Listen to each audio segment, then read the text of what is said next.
Welcome back to SwitchCorner. Today we've got our first look review at Rogue Company. Stealth dropped today on the Nintendo Switch, and honestly I gotta say it's one I've been excited for. Now you may ask why, and that's because the developers behind it, Hi-Rez, they've just proven time after time they know how to do a great Switch port. They've had so far the fantastic Smite, Paladins and Realm Royale, but can Rogue Company deliver that same quality? That's what I'm here to find out, so hit subscribe if you love the Switch, as much as we all do here. Join our growing family, as we are quickly now making our way towards 10,000 subscribers, and let's get started. So before we do get started today, in this video we'll be breaking down the gameplay and modes, the graphics, the sound, the all-important performance along with, a frame rate review, the price for early access and what you get across the 3 different packages, and then finally the limited information we have so far on how all the monetization works. With that, let's start with gameplay. So Rogue Company, it is a 4v4 online shooter. Basically you choose your character, or Rogue as they are known, and jump into battle alongside your team. Starting with modes first though, before we get into characters, and we're essentially getting here 3 options. These gameplay modes, we've got Practice Extraction, Strikeout and Demolition. Extraction, I guess this may be in development right now, but they're using it as a practice mode basically, and it just teaches you the ropes. You'll be playing either solo or co-op against bots. So honestly, in its current state with no online options for this mode, I can't imagine you'll spend too much time here. I think I played it like twice, that was about it. Very much the training mode they're advertising, but I gotta say, if they do flesh it out, there could be some real good fun here. The real meat of Rogue Company right now though, it's Strikeout and Demolition. Strikeout is what's considered the more casual mode of the two. Here you'll go 4 versus 4 and try to take control of an objective and hold that said location. It's basically King of the Hill with a name that does very little to tell you this. This mode though, I gotta say, it is super fast paced, and it can be one of 2 ways: either control that objective or eliminate enemies by taking out all of their lives. Yes, you do respawn in this mode, but you do have a shared number of lives available to you. Lose them all and of course you lose the game. With this mode being first to 5 rounds, it may sound like a lot, but trust me, these rounds are just so quick fire. Rarely did they last any more than I'd say like 2 or 3 minutes. The main competitive mode then, it's Demolition. Here there's no respawning at all. Basically here on the defense, you're blocking the opposition from reaching a point on the map where they're delivering a bomb. Attacking, you're delivering that bomb and setting it off to explode before that other team can stop you. With no respawns at all, this mode can be very difficult, and it's especially hard to get into initially as you're obviously learning the controls. It's now my favorite mode of the 3, but I wouldn't start here personally because everyone's just a little bit more, stealthy. With Demolition though, I will say you can simply win by killing the other team, all 4 players. 95% of the matches I had played out this exact way. I kind of hope they find a way of making it more strategic than simply kill everyone, force us to use this bomb, maybe let us respawn at least until that bomb is delivered. Now while we're on the idea of strategy too, you'll be happy to know, no doubts, that Rogue Company does support native voice chat. So plug a headset into your Switch and you'll be able to talk with your team even if they are using other consoles, because this one is actually impressively cross-play too. So with modes then, I gotta say, it's so much quicker than I am used to with the genre. When you look at games like, Fortnite, or even like your Realm Royale and Paladins, the huge maps can often lead to like 20 to 30 minute games. Each of the 7 included maps here are so small, within like 30 seconds you'll be spotting an enemy, and it makes it like super quick paced. So that can of course be seen as both a positive and a negative depending on your taste, but I gotta say, for me it was just refreshing. It provided this like quick adrenaline rush and a punch in the face at the same time.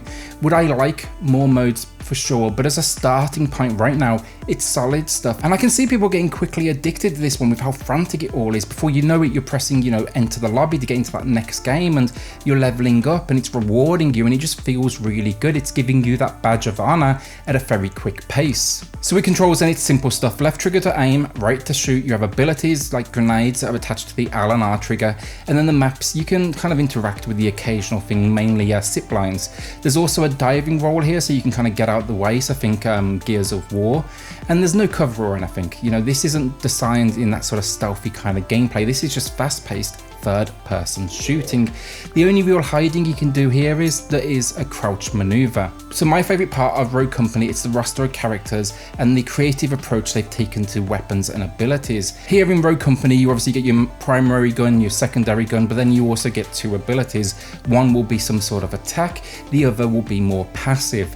My favourites though, for example, were Glitch, who utilises shotguns and machine guns, as well as the ability to then detect enemies from a distance and actually hack things within the world. Then I'd also switch to Phantom, occasionally a kick-ass sniper with a smoke grenade and the ability to slow down an opponent's auto heal. This all might sound very basic honestly, and I'm saying it's my favourite thing. Like, of course they have different weapons and skills, but why it's interesting is because at the beginning of each round, each match, you start with just a tiny amount of cash available to you. Most often it's like $5,000, and you'll need to buy these weapons. You don't just get them all at once, so you'll pretty much always start every match with just a pistol.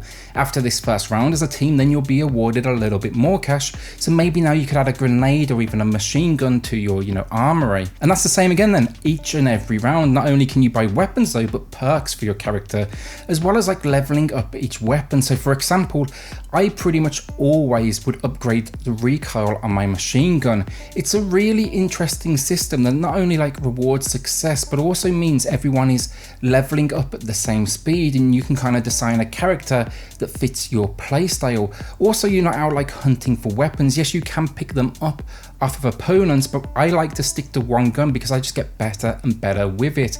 That's the sort of gameplay I just enjoy. I love this as I got to try different combinations of upgrades and weapons, and it's a very cool idea that not only works really well, but it just means with each round it feels like there's this natural progression. You're constantly getting something new to play with. It even resets this and allows you to change rogues between the attack style of gameplay and when you're doing defense. So when it comes to complaints, I gotta say I have very few, and most of them are minor, but let's break them down quickly. When you or the opposition is down to the final 4 lives, the game decides to plaster it right through the middle of your screen, kind of obnoxiously. While the information is for sure good and necessary, it sucks if you are in battle because it often blocks the view of the enemy you're trying to shoot. It could be a little bit more subtle and placed a little bit better. Then the opening ship you take off from, it's basically Fortnite Round Royale style, you're diving in. It's a bit of a mess. The controls suck here. It's easy to land outside the map, so the game just transports you in. And honestly, these maps are so small, you always start from the outer edge, so you can only ever land on the very maybe the first few feet. So what's the point? Just start me on the ground there anyway. It's an unnecessary inclusion to create that sense of similarity to an oh so popular game that just doesn't really work with this one.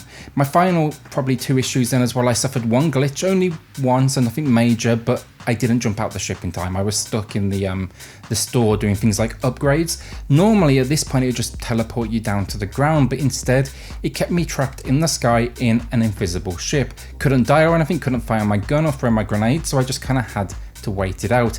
As I say, this game is in beta, you do need to remember that though, so there is going to be the occasional bug like this. Outside of this then, I gotta say the only other issues, it's nothing new for the genre really, but if someone drops out, it screws the other team and doesn't fill these spots with bots. And if you just don't move, and sorry to the team I did this to, by the way, I had to test it, it didn't boot me from the game though, meaning I basically cost them the battle because I would keep on spawning and the enemies would find me and kill me, and yeah, repeat. Sorry, had to test. Overall though, I'm having a great time with this though. My complaints, there is a few of them, but in my eyes these are all very minor and kind of to be expected from a beta testing.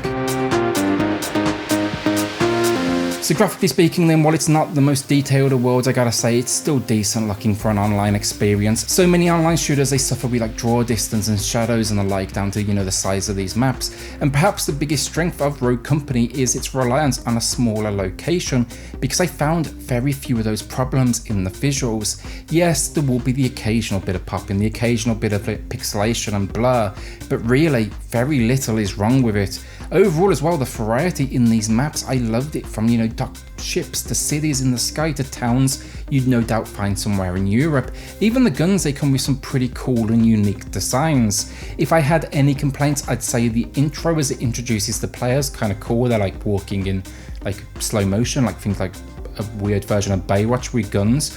Fun the first few times though, gets dull pretty quickly, I gotta say. I know it's obviously masking a loading screen, but maybe a little variety would be nice, honestly. Then the characters as well, they're a little too generic in the way they look. There's a few cool ones, no doubt, but no one that's particularly like memorable. Even Glitch, my favourite, just taken straight from Watch Dogs. Animations too for these characters, while I'm on problems, they all move in pretty much an identical way, with no real noticeable difference outside of how they switch guns, which is kind of a shame, as it would have been a nice way to add a little like extra personality for sure. Overall though, look, I still liked it a lot, and maps are so important for a game like this, and that's absolutely where they excelled, so I think that was probably the best place they could have started. So audio then, and it's the weakest part of this package, I'll say that up front. It's a mix of like quality levels. First, some weapons sound great and powerful, others less so, and the recording quality is really weak, I gotta say. It sounds like they created them inside a tin can. Same for the music, there's basically a couple of samples of Run the Jewels, which I absolutely love, on loop. But that's about it. It could have done with a little more, in the way of variety. Then on top of that, to really round out the package, you get the occasional explosion, the occasional dialogue line, and footsteps. Not bad, just very little to it all, and the quality can be a little miss at times. Alright, so the big one, monetization. Hi-Rez, credit where credit is due. They know how to do monetization in the right way by focusing on cosmetics and character unlocks, avoiding any sort of pay to win, systems. Right now, to play the game though, you need to pay for it, either one of 3 packages. These are US pricing I'm going to be discussing, but the local equivalent will be available on your eShop. So first off, we get the Starter Founders Pack for $14.99. This comes with an additional outfit, some wraps for your guns, a new dancer mode and spray painted for some reason you want to tag something in the world, and then 2 extra playable rogues. The Founders Pack then, it unlocks all rogues, one additional 8, so it seems the base game, the free-to-play version, is going to come with 3 rogues total to start with. You can then of course throw on top of this, for your $29.99, a few more cosmetics and pretty things.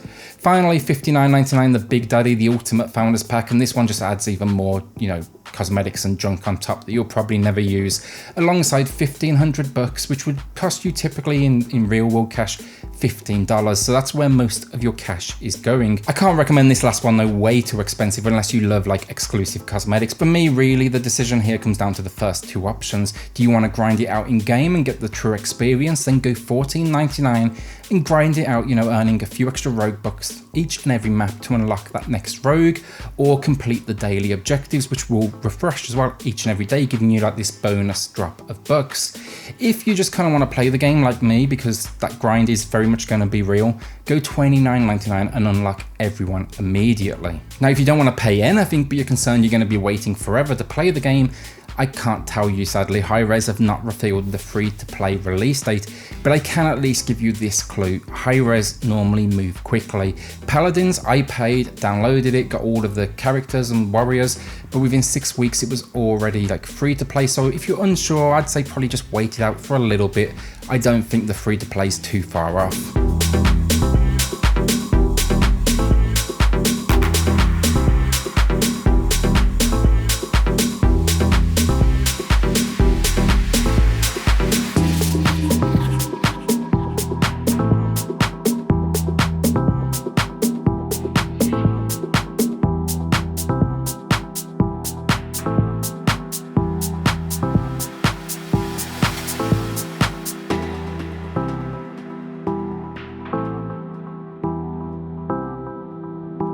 So overall, look, I think it's official. I'm a fanboy of Hi-Rez Studios because they just seem to handle the free-to-play world so well, and especially on the Nintendo Switch. I think they treat us in the right way.